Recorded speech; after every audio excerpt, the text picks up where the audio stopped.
Right, welcome. Good afternoon. It's just turned afternoon. So I'm Adam Knight, Project Director at Cadent.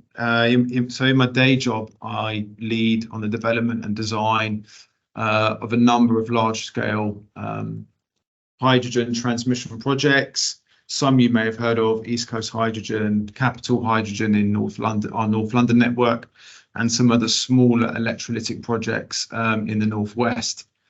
Then alongside that, I'm the panel chair for the Net Zero Transition panel. We've been going at this for around 9-10 months now, but it did start as an idea a few months before that last summer. So appreciate you joining. This is actually our second webinar now, our second webinar installment from our Net Zero Lens series. So just in case you weren't aware, we have 5 lenses that the panel focuses on in the Net Zero Transition panel. So one of those being what we're going to cover today: skills and competence, health and safety, or Skewb, regulation and investment, which will be the next webinar in the series coming towards the back end of October, innovation, which will be then the subsequent webinar in the series, which will be in November. And then finally, net zero construction, which was our very first webinar that we held back in July. And if you did miss that, then I can put a link in the chat later on, as you can watch that via YouTube. So that's just a brief sort of summary of what the core lenses and the pillars that the transition panel focuses on. And there are a lot of subtopics beneath that. So agenda today, we're going to be covering, and Donna, who's on the screen that you can see, will be covering the skills gap challenge in the utility sector and giving an overview of that. And then we're going to go into sort of far more detail from Paul, from ULIS. And he's got some really interesting slides, and I've seen the presentation before, and I think people will have a lot to take away from that, and hopefully some good questions.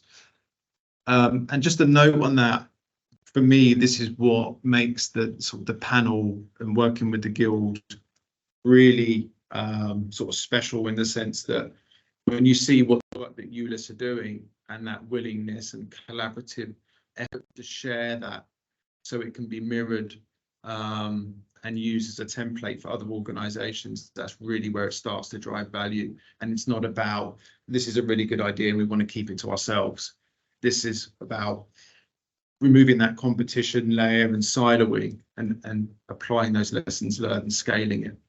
So that's what Paul will be going through. And then finally, Tony from Skewb, and he will then be focusing specifically around some of the headwinds that the water sector are facing into, and the challenges right here and now. And just to sort of caveat, that's very much the same position the gas, that the sector I'm in, I think we're all facing into that, but Tony is going to talk specifically around the water sector today. And then, as I've noted before, we will go on to a Q&A. So without further ado, let me hand over to Donna, and Donna will take you through the skills gap overview. Thanks, Adam. So yeah, I'm Donna and I'm from Skewb Climate. So I lead on the Talent and Skills Lab, which is all about creating inclusive and immersive learning for the utility sector. We go wider than the utility sector, but obviously that's what we're talking about today. So as I said, it's all about immersive, inclusive learning. So we create digital learning using various platforms, virtual reality, gamification, and we also have our United Action for Learning forum and communities, which really aligns with what Adam just said about everyone, coming together, working together in honest, transparent and collaborative ways. So that all falls under the Talent and Skills Lab, and we'll touch on that at the end of the webinar as well, because we've got an invite for people to join that. But yeah, in a nutshell, as I said, my job is around leading on the adult training for utilities. And with that, I spend quite a lot of time talking about the skills gap, and everyone has so many different views on what the solution will be. Obviously, we know there's not one solution. I wish there was, but there isn't. And I think for me, it's about the skills gap is more than a lack of people entering the sector. It's really about the diversity of knowledge and experience that we have, upskilling and retaining the people that we also have within our workforce, whilst also attracting a new generation. And one of the main skills, people always say, oh, so the skills gap, but what are the skills that we are lacking? It's not, again, it's not a definitive answer, not very helpful, I know, but you know, it's so vast.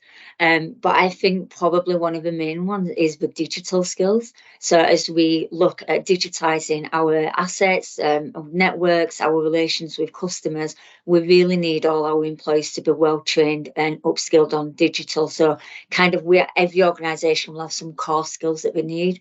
And I believe that digital skills really is one of them foundation skills.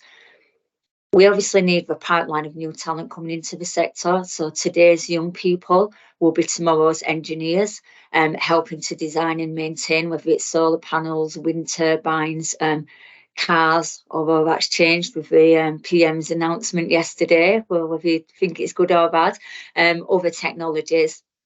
And of course, this future workforce needs an in-depth understanding of changing technologies and competencies in technology and softer skills.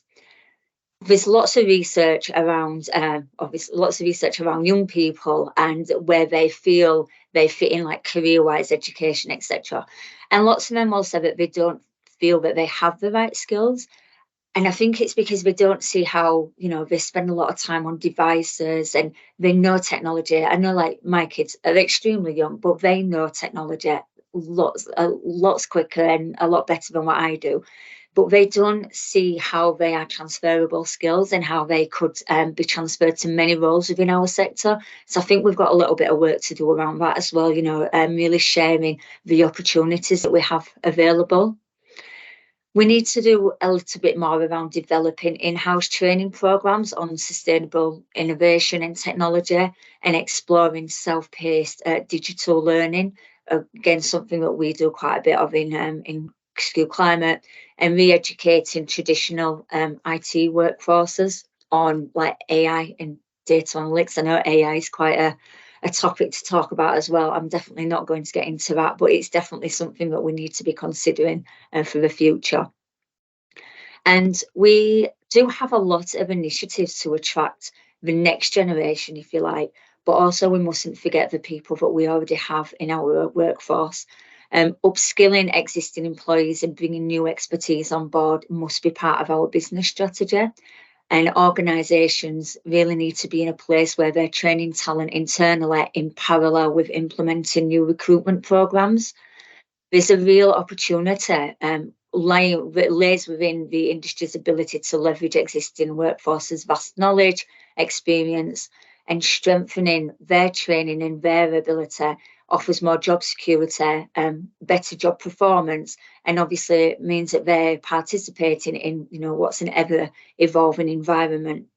We don't want everyone to get up and leave us. We need that experience. We need those people. So for utilities, adding formal upskilling programs results in a more qualified workforce that can really help them meet the change changing needs of the industry. And then just lastly, I just want to touch on how we attract more people? How do we make changes? I think there is a big effort around recruitment, but it's how we look at different recruitment pools. So those that are maybe falling out of the education system. So I know we do a lot around, you know, STEM and attracting people into apprenticeships, but we also have a lot of people that have fallen out of the education system. So how do we reach out to those? Maybe people that have been in care system, likewise, military, and people returning from extended career breaks. So how can we really tap into all these talent pools and not forgetting the neurodiverse talent who have immense skills that could greatly benefit organisations and the sector as a whole. So as a very, very brief, because I know Paul and Tony are going to offer a lot of insight into this as well. But as Adam said, I think the key is really action and collaboration. We're kind of getting to the cliff edge for this when we're looking at 2030 targets, or however that changes. So yeah, definitely the key is about taking that action and brave action as well, maybe making choices that don't always see an immediate return on investment, but longer term they will obviously benefit us. So I will now pass it over to Paul. Thank you. Thanks, Donna. Good afternoon, everyone. So my name is Paul Leatherbarrow. I'm a bid manager for United Living Infrastructure Services. Just a very quick, I'll talk about United Living, just a very quick introduction in a moment. But for me personally, it's really, I'm really pleased to be part of the call today, part of the Net Zero Transition Panel. And as I say at most of these things, still part of the Professional Development Network for the next 6 months or so. So I'm still part of the young persons cohort. I'm very proud to say that, and sort of representing the young people in the panel. Can I control this, Donna? Yes, I can, I think. So a little bit about United Living, if you don't know too much about us. So we are infrastructure services. We do have separate pillars which cover construction and property services as well, but I work in the infrastructure services pillar, and that's covering, typically in my role, it will be gas, water, oil, increasingly new energies. But we work with all of the major owner operators across the UK, supporting asset diversions, remediation programs, the whole range really. We do have a sister company that also covers telecoms, and like I say, we've got a construction and property services arm. A couple of bits and bobs that we're doing at the moment. A couple of projects. We're over in Cumbria delivering a project for Northern Gas Networks. Our core sort of water network work is up in the northeast with Northumbrian Water, and telecoms with the likes of 3 and Vodafone, putting up 5G masts across the country. So, in terms of the why we're here today, what are the challenges that are facing us in the utilities industry? And there's just a few sort of prompts up on the screen there. So net zero, and without straying too much into government policy, I won't go too far into that, but obviously there's changes to that at the moment. You've got things like pollution, which has been at the forefront of people's minds over the last sort of 6 months or so. The war in Ukraine obviously still rumbles on, and the impact that's had to supply chain, to resource coming into the country, to the workforce in general. So all of these elements are playing a big part in the challenges and the resource challenges that we're facing in the sector. And as well as that, I think that, regardless of what the government is saying, we're sat in the public utilities sector at the moment. There's never been a more maintenance needed in the utilities sector. An aging network, and that's from small works, the likes of changing a pipe support here or remediating, looking at leakage, for example, in the water network, all the way through to the absolutely huge projects that are coming out through the likes of United Utilities on their HARP programme, which essentially is a very large remediation project. And that's before you look at the new energy infrastructure required for net zero, hydrogen, carbon capture, district heating, wind farms, as Donna mentioned before. And we've got to consider that all of these are competing resources. Construction and civils elements can be transferable between these sectors, and it's something that we've got to pay mind to. Also, as well as that, you've got actually managing the resource that we have got. I listen to a podcast quite regularly, and Andy Burnham was on this week talking about the reindustrialisation of the UK, which I think is a term that has probably been mentioned before in different guises, but we seem to be getting to that point now where it feels like it is a reindustrialisation of the UK that we're coming to. So how are United Living approaching that? And thanks to Adam for mentioning that, you know, we are looking to collaborate essentially. We're trying to box it into three areas. So workforce, big ideas and quick wins. I'll just very quickly discuss those.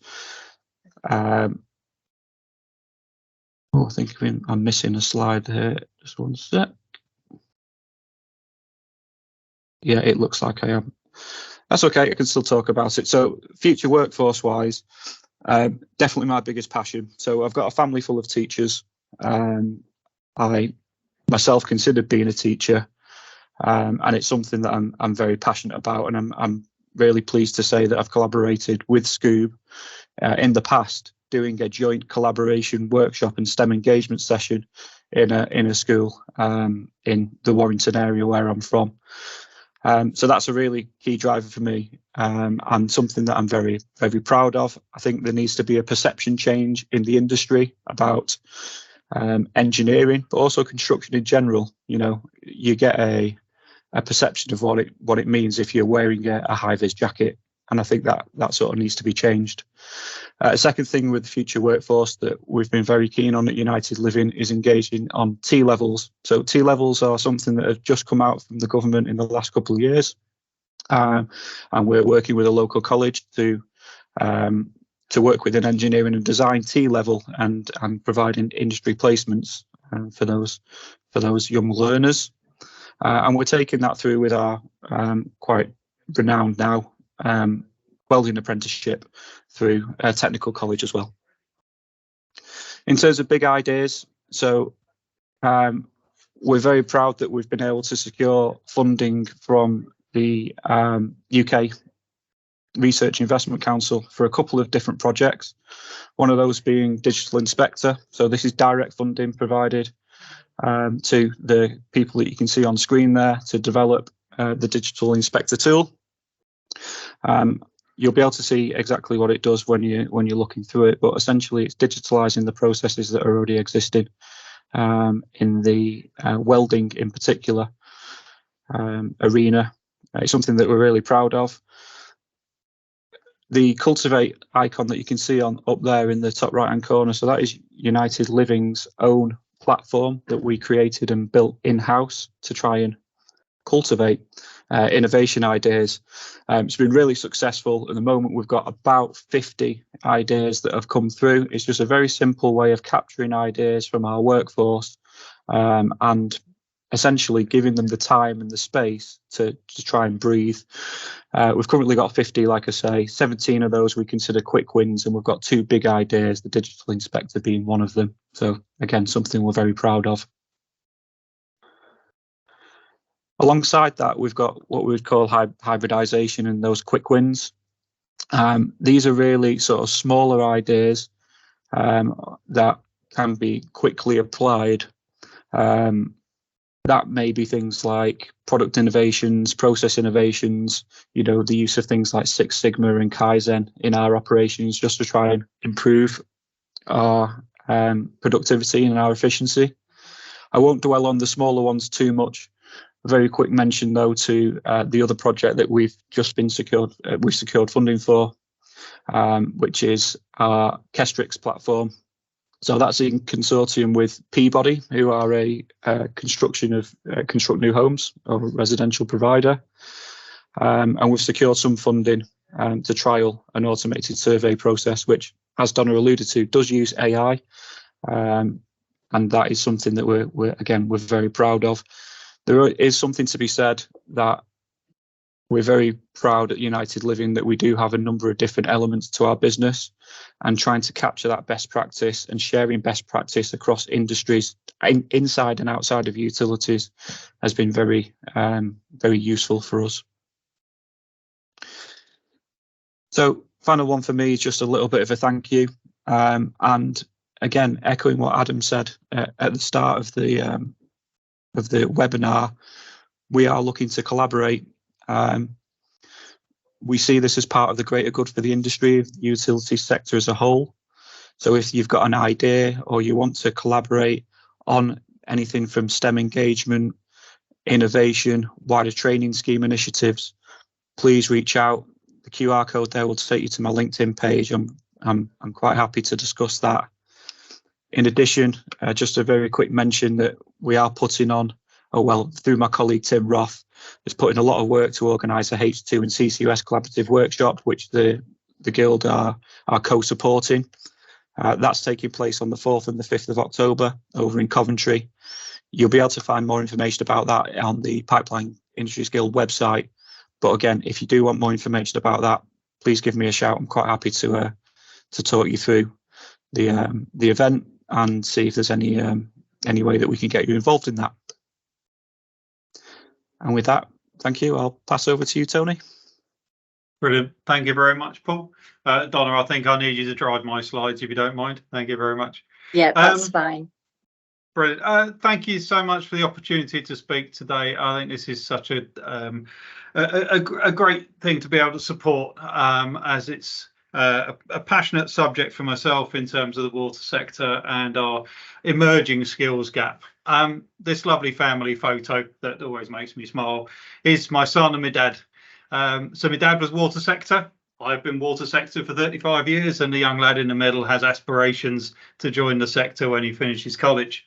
And in a way, that kind of shows us what our value is, what our opportunity is, but it also shows us what our challenge is. If you go into any of the utility sectors, you tend to find those kind of generational families working in those areas. But how do we engage in the families and those people that aren't already sort of aware of what we do? I mean, as I say, I'm 35 years. We'll move on, Don. I think we'll take the family photos down. I've been in the industry 35 years, and I've come up through to that sort of operational space. I've been sort of followed my career path from starting out on the tools, being in a van, and finding my way through education at a later age to ultimately be MD of water at Skewb. And I think what that sort of says to me is that there's a need to create visibility on our career paths in the utility sector. One of the things I kind of sort of jotted down when we were talking about this, and I think, Paul, you've touched on it as well, is this need to sort of show the value in those more sort of practitioner level skills, to encourage people, to show them that there is an academic route, and that's great for some people, but we're not in an academic route. And like Donna, you spoke about in terms of appealing to that wider talent pool, is it doesn't have to be your only route into a career. There is a journey in the utility sector, and I think for me it's important that we try and get that across to that younger generation, but also that more diverse pool. So we have a problem. At the moment we've got a sort of 35% job gap in our recruitment, which is obviously much more than the current national average. So we're clearly not encouraging people in. And we've got a big growth coming to us in terms of our requirements.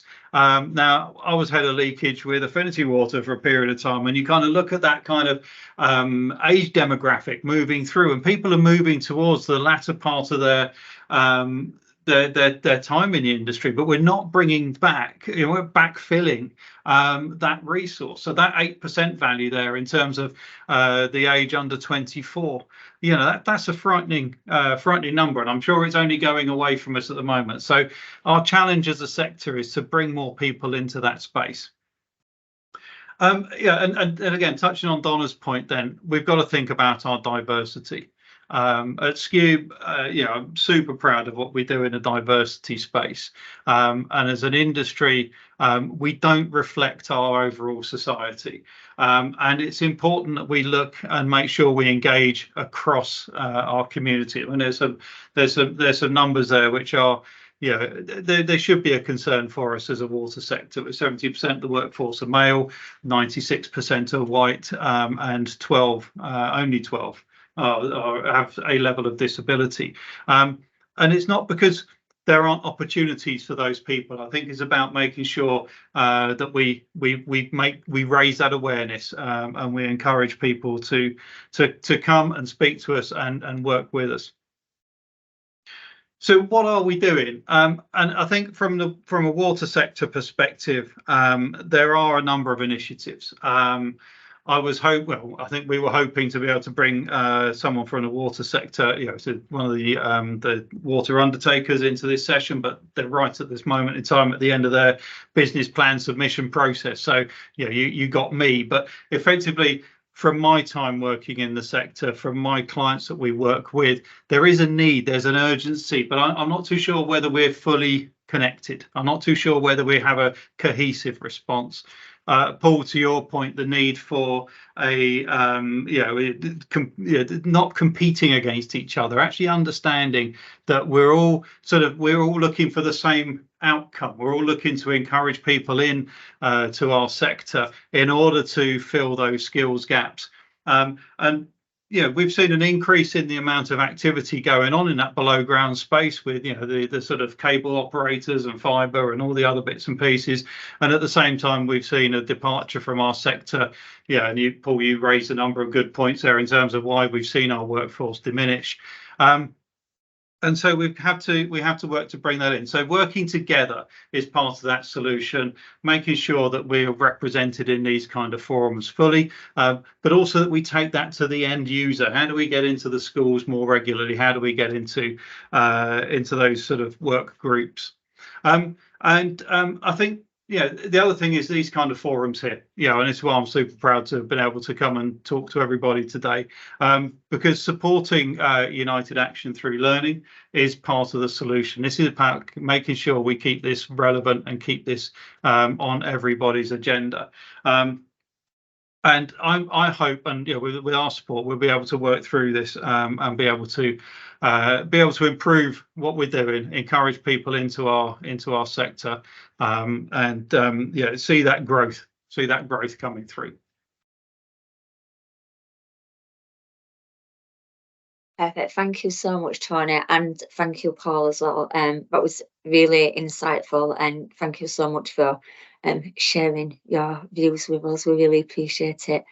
So I will hand back over to Adam for the Q&A session. So obviously you can add questions in the chat function, and we've also got Slido, which is 2810909, if I remember correctly. 2810909. So you can use either of those to submit your questions in. Thanks, Adam.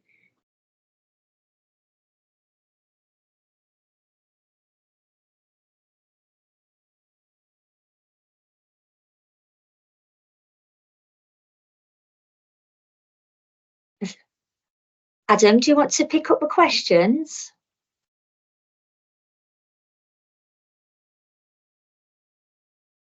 Maybe having a technical. I'm with you. All right, sorry. I don't know if you've ever extended the screen and then you can never find your mouse again. I was frantically trying to find my mouse across two screens. Luckily I found it. Donna, could you click on the Slido link, please, and so we can actually see the screen, because it has had a question come in, and then at least everyone on the webinar can view that. Okay. But while you're doing that, I've got it here. I've got it on my phone anyway. So Donna mentioned companies need to make brave changes. Can you give an example of what type of brave change do you see companies need to implement? Oh gosh, put me on the spot. That's a good question. So I think when I say about brave choices, like I feel like we're at that point where everyone, not everyone, that's unfair, but some people are waiting to see what others do. Like they don't want to be the first to try different initiatives and ideas. And also I mentioned reference like the investment. It's a tricky one, isn't it? Because if we took like training apprenticeships, etc., I feel like some of the apprenticeships that we have available to us, not necessarily long enough. So we went through a few years ago, we shortened a lot of the apprenticeships, which meant that people could gain the skills that they needed a lot quicker, which is fantastic. But it doesn't always mean that they're very confident to do that job either. There's the fine line between competence and confidence to do a role. So for me, I think investment into, you know, maybe changing the apprenticeships, and I know, Paul, obviously you talked about this as well. But you don't always see, it takes a lot of investment. You're not always going to see that return on investment straight away. And I think that's kind of, companies need to be a little bit braver with where, I don't want to say putting the money where the mouth is, but they do need to do a little bit more about thinking of it in long term. So there's, I've probably got a few examples, but I know of an organisation where they're paying significant salaries to contractors because they didn't invest in their own people a few years ago. And actually, what it costs to pay for contractors, they could have upskilled, you know, a whole department. They could have 10 times the people working on these very same jobs. So, and I think, again, looking at the recruitment and going outside of our traditional recruitment processes, some utilities organisations are still very much, we require a degree or equivalent. So as Tony said, it's not always about the academic routes. What else can we do? So, you know, whether it's be apprenticeships or internships and work experience, looking at these different pools. So I think sometimes, yeah, it's about being first and thinking that it's not absolutely the end of the world if it doesn't work, but at least let's give it a try, and not always being so worried about not seeing that return on investment straight away, because I think later down the line it will benefit us. And we just need to try stuff out. And there's definitely not a one size fits all, and there's definitely not one solution to this. I think the key is everyone coming together. So, Tony, go on, you've got your hand up. If I could build on that, Donna, I think Yes. the brave choices from that sort of water sector perspective is balancing the current in-flight budgets against the need to invest in the longer term. And you're right, the return on investment is a while coming, and also doing that in collaboration with the supply chain as well. You know, you often see, and I'm sure it's reflected in the gas side as well, a supplier will be bringing on relatively low skilled technicians. They will be learning through that journey, and then as soon as there's an opening within the parent company or the undertaker, they will then look to transfer over, and it's sort of the supply chain ends up feeding some of those sort of primary companies. And so the bravery, I suppose, there is about ensuring that you're working with your supply chain on that recruitment strategy, as opposed to it being you know, a little bit too ad hoc. Yeah, and just building on what you were saying, Donna, if I were to implore anyone to make a brave decision, it would be to speak to your local college, particularly on the T-level front. The T-levels are still reasonably new, but they're bridging that gap between apprenticeships and graduates. They're pretty low impact because it's an internship, so it's reasonably short period of time that you would take an intern on. There's funding available for it as well, and the colleges are crying out for people to get in contact with them. So I'd implore anyone on the call today, speak to your local college, give young people and young learners the confidence that Donna mentioned that they need. We've been really, really pleased with the interns that we've had coming through, so much so that they're coming back this year. And we had to convince some of them not to drop out of their course to come and, you know, change onto an apprenticeship, for example. So yeah, that'll be my call to action for anyone listening today. I've got another point around this, and this is some of the real challenges we're seeing when we sort of looking not at the workbook today, but when we look at the potential workbook. And these projects, they're in design now, but you do have a wave that could crash 4, 5, 6 years, where you've got hundreds and hundreds of kilometers of large pipeline infrastructure and assets across the sectors being built all at the same time. Windows where we're all going to be building. So across the supply chain, from material procurement, it's going to be an absolute bottleneck, price wars for resources, and that's what you want to get away from. the higher bidder sucks in all the resources. That's an issue that we need to face into now. Again, to counter that, what we really need is some firm certainty around policy decision and commercial sort of frameworks that allow you to make investment now. So some of the brave decisions we're trying to take, and it's harder for different organisations, I understand, to make some of those decisions around the level of investment you can make, but we're trying our best to invest as much as we can in people now for what's going to be coming down the line. And even we're constrained with how far you can take that, but we are trying to push the boundaries where possible. But for me, that's one of the biggest challenges we're all going to be facing. And then secondly is, how well do we actually engage to get people into this sector? I think we could always do better than we are doing and have done previously. And I know, working alongside Skewb and Ulyss, been really impressed that the way they're approaching that, from some of the products and the engagement, and using tools that actually is relatable for that generation and how they learn and how they interact and how they communicate, is paying dividends. And that's something else I would look at. We need to think differently about the challenge. This is not a copy and paste from 5, 6, 7 years ago at all. It's a rip and tear, and what do we do differently to get people in? So that was just some additional thoughts. In terms of any other questions, there's no more that appear to be there in Slido. None coming through in the chat. Is anybody brave enough to raise a yellow hand? Adam, I think there are a few. Sorry, I think I've seen a few coming through Slido. I was just going to say there's a few on Slido. Yeah. Do you want me to take? I'll work through them. So there's loads. Sorry, Donna, there's loads. No, it's okay. No, it's like my signal's just kicked in. Apologies. Right. Do you want? Don't worry, Donna, I've got it. Don't worry. Go on. I've got it.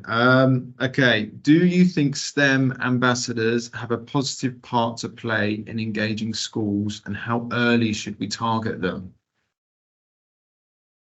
I'm going to put that to you, Donna. Yeah. So I do think they play a really positive part. Actually, it's about getting young people interested and showing them what's possible. I think we really miss a chat. I'm glad you've asked, actually, how early should we target them? I believe that we should have points of interaction throughout all the key stages. We kind of leave a lot of it until high school. And I feel that by then, once we start getting to year 9, definitely by year 10, they've kind of already made their choices, and some will have a good idea of what they want to do.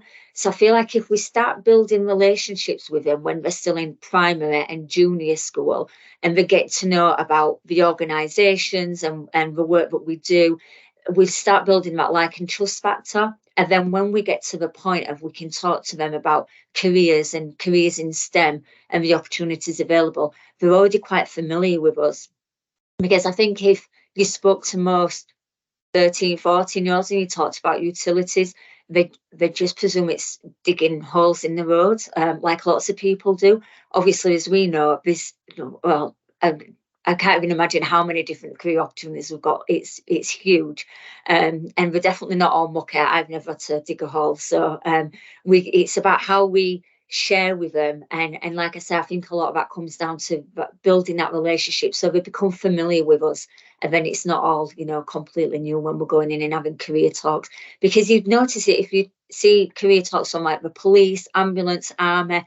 People are very familiar with them, so like they know the army. They'll go and talk to them at career fairs, etc., because they are so familiar. Families talk about careers in NHS and police and military, but not so much about utilities unless you're in Tony's family. It's a tea time topic. We do talk about other stuff too. I have to point that out. I get this question kind of touched on that though. So, from your experience, and Paul, Donna, are schools willing for companies to come and run workshops? Have you actually had any experiences where they haven't been? No, is the short answer. That I've not had any experiences where they haven't been interested in us coming in.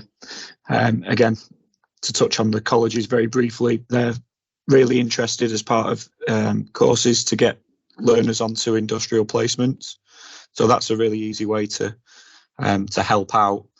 From a school's perspective, look, it's not always easy. It does take a little bit of time sometimes to put sessions together to deliver in schools. Again, through United Living and Skewb, we've been into a local school and delivered such a session. But I'm not an engineer by trade, by background, but I love going into schools and delivering these sort of sessions. And I can guarantee you there'll be someone within your organisation, not necessarily an engineer, who will be able to go into a school and help deliver a session for you.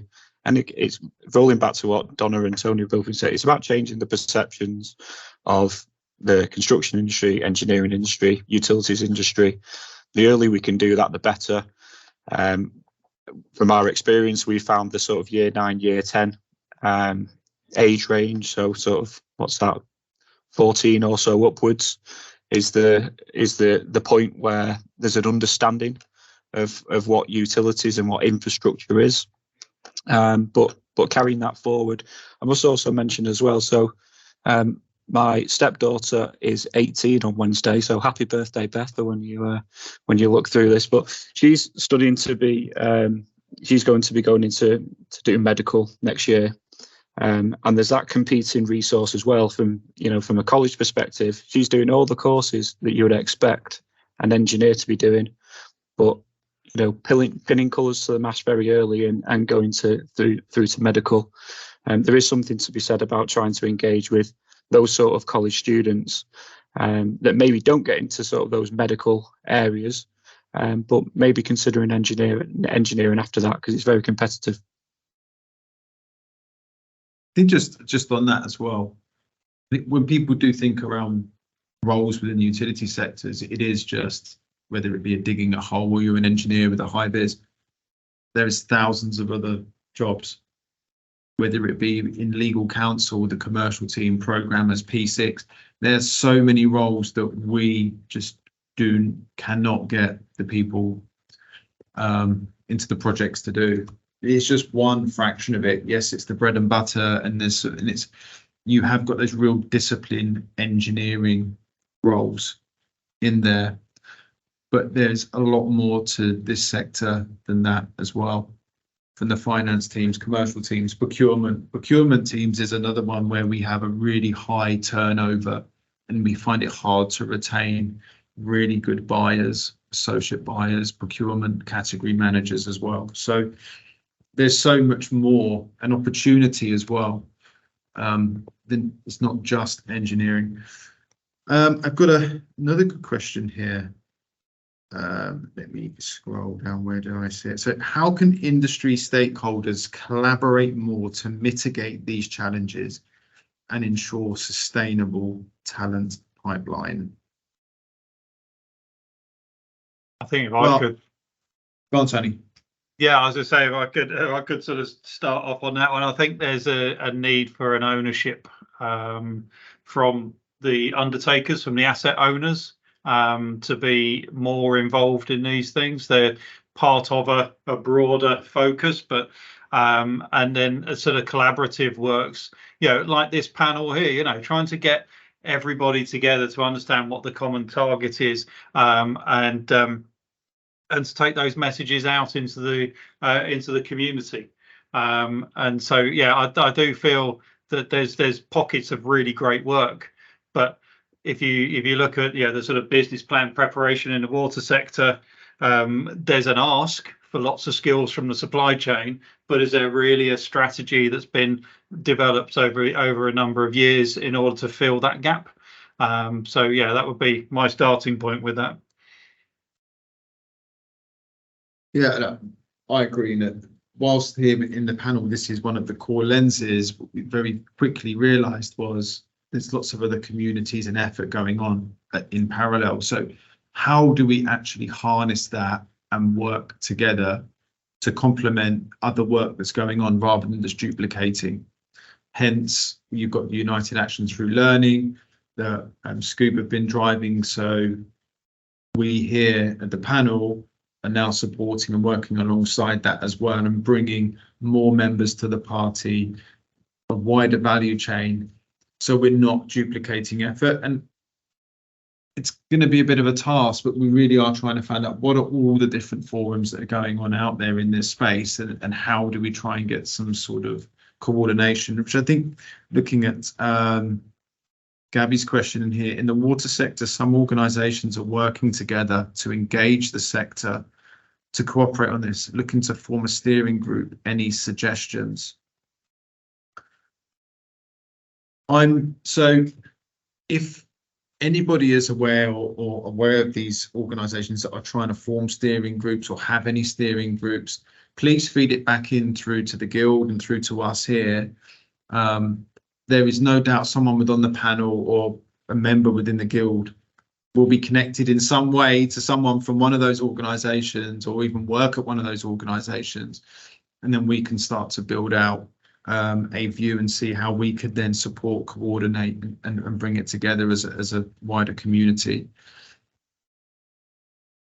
Yeah, just again mentioning the workshop that we're doing early in October on, that's with a hydrogen and CCUS focus, but as an organisation, you know, we took this idea to the Guild, and the Guild were really supportive in helping us put together an event, and, you know, broadcasting that out through its members.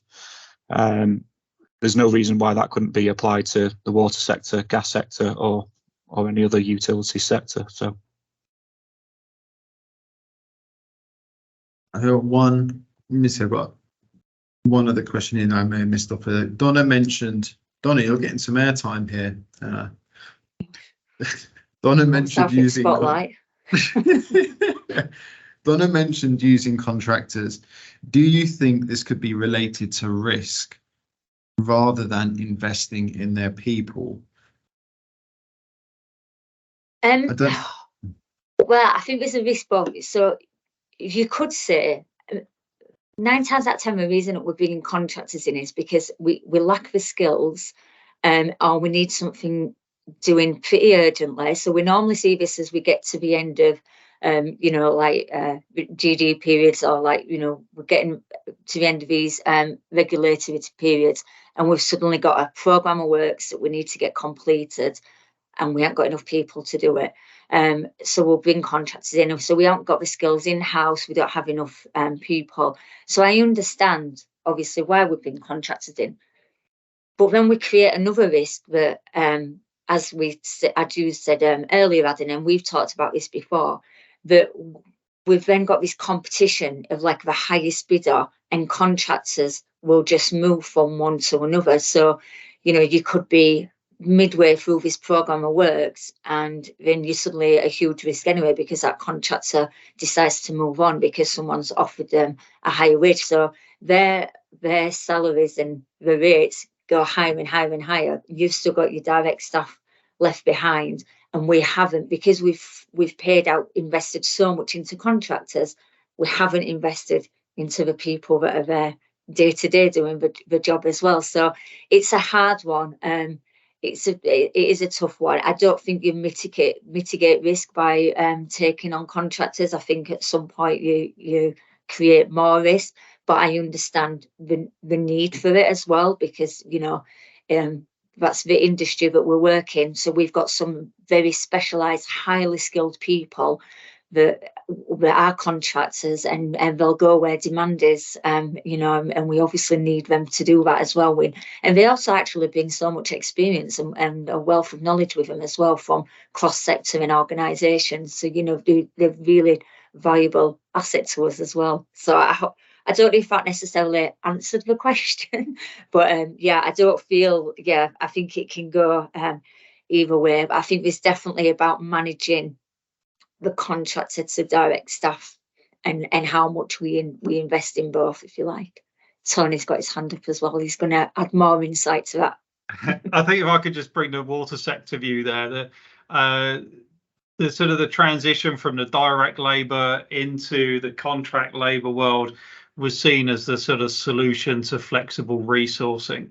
And there probably was a period of time where you could sort of chop and change the resource. But we struggle for resource now. That's not, 15, 20 years ago, you could lay gangs off, you could bring gangs on, and it was kind of seen as this kind of solution to efficiency. But that's not the market we're in now. And so the relationship, I think, between the utility undertakers and the supply chain needs to mature to a point where you're working much closer together and that those resource requirements are dealt with together. I remember sitting with Pauline Walsh when she was CEO at Affinity Water, and we were talking about the sort of challenges of direct labour versus contract. And she said, well, what do we do? And I said, unfortunately, we do what we haven't done last time. Yeah, we're in this kind of ebb and flow, and we need to find our kind of natural position in the middle. And so it's a blended community in our companies. There's some direct labour teams where you maintain some of those skills and some of that historic knowledge. But also there's a very strong place for the supply chain who can bring broader industry view. Where we did this over here, it works well. Let's come and do that with you too. So I think we've been in a bit of a tussle, and the focus has been on efficiency as opposed to being on skills. Oops, so I didn't need to put my hand up again. Excellent. Right, I don't know if we can see any more. Let me see if we've got time for one quick last question. Have I missed any? I think there's just one on what is the biggest constraint to creating the skills needed in the sector.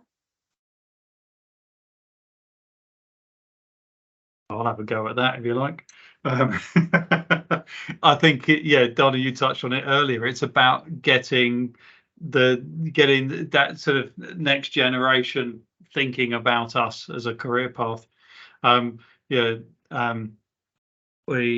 touched on those kind of myriad of different roles, and we see a lot of school leavers going into sort of customer facing roles, retail sector.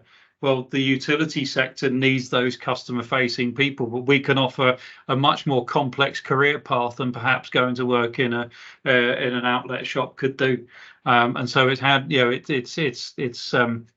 key is really getting in there early and being recognised as a real viable solution for a lot of various careers. I still, and I agree with you, Tony, but I still think underpinning that one of the biggest constraints is investment certainty for organisations. For me, I think it underpins it, and is a huge constraint that is making organisations nervous around, because it is a lot of money to invest in the required training programs, facilities. We've just started a future professionals program that lasts 2 years. Fundamentally, we've kind of changed the rule book on worrying about whether you need 5 A to C's, and we run an assessment centre and we've got people coming 17, 18, 19 years old, very few academic qualifications, not concerned around that, and we'll spend 2 years giving them all of the academic qualifications and technical training that they need across a variety of roles, from QSs, social media. So I think we can do it, but I do think it's the investment security that we have, or uncertainty we have at the moment, is causing just that nervousness and trepidness to start firing on all cylinders on this front. But once we do get that, it's then going to be a race to the top. There's the problem. Questions in terms of, Donna, what's this slide you've just, final slide, is it? Sorry, I just jumped ahead. Sorry. It was going a little bit slow. Finish the Q&A. Was that all the questions we had? I think this was just on the communities. Yeah, I think we've answered them all, Donna. I think we have as well, from what I can see. No, by all means, if anyone has any more questions, you could always pop them over to us email or drop us a message, etc. if there's anything you want to discuss further. Do you want me just to go through this one really quickly, Adam? I'm just conscious of time as well. I don't think we're going. I'm going to let people go, so they actually do have 1 minute to transition to their next Teams meeting. We'll send this out after. Yeah. All of this will be uploaded, so the webinar will be up on YouTube. You'll be able to access it through the Guild. Please, any other questions or any other information, whether you want to come and speak or join the Net Zero Transition panel at some point, please contact the Guild or myself directly. We'd be more than happy to come along and get involved in the community we've got there. So I'm going to call it a wrap there. Thank you very much to Donna, Paul, Tony for presenting today. Fantastic subject matter and content you've taken us through. I appreciate everybody joining and have a great rest of your afternoon. Thank you. Thank you. Thanks, everyone. Thank you, everyone.